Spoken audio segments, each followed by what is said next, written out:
Puritans, Puritans, and more Puritans. In 1630, the first Puritan ship, the Arbella, sets out for the New World. By summer's end, 1,000 Puritans have landed in New England.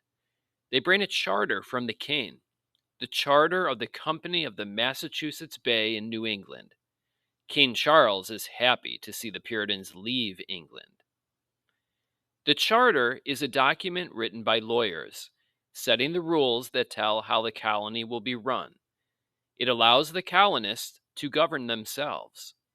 It is important to remember that from the beginning, English settlers expected to govern themselves. It is important to remember that each colony had a charter, a written set of rules. Those charters would evolve into constitutions. Can you guess what might happen in a community without a charter or constitution? Would you like to live in a country without laws?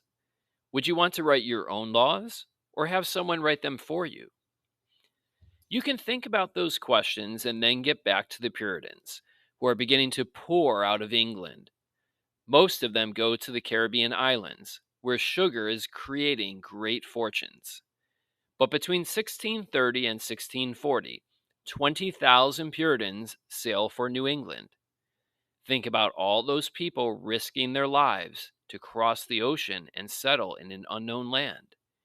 It is almost as if tens of thousands of people today decided to live in outer space. Why did they come? Many came because they really cared about their religion and wanted to practice it in peace. They wanted to build a holy community where people would live by the rules of the Bible. Puritans believed that the Bible was the whole Word of God. They tried to follow its every direction, which means they tried to live very good lives. Although the Puritans tried hard to be good, their colony didn't work out as they wished. But how many people do you know willing to devote their lives to an idea they think is right?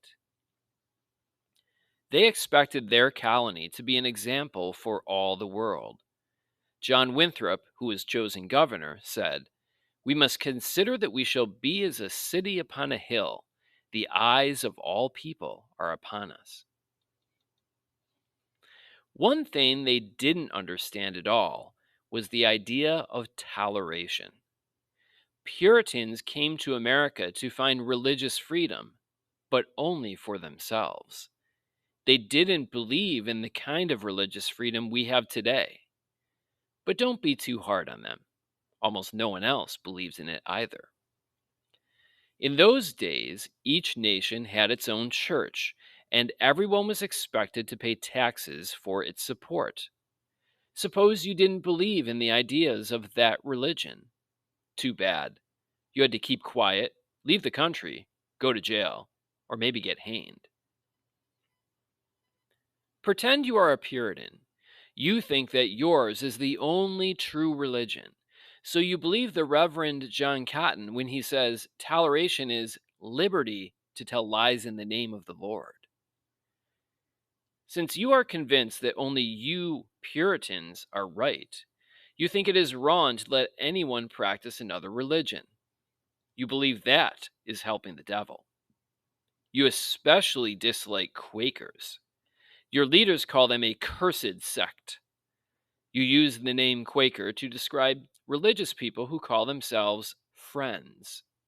Friends believe that each person has an inner light that leads him to God.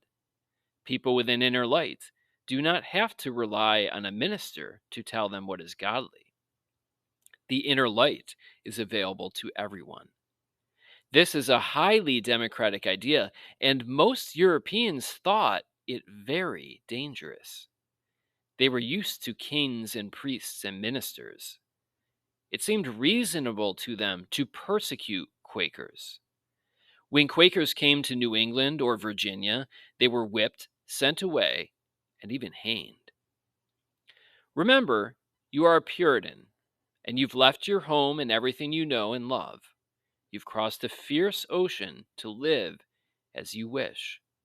You don't want people with strange ideas bothering you.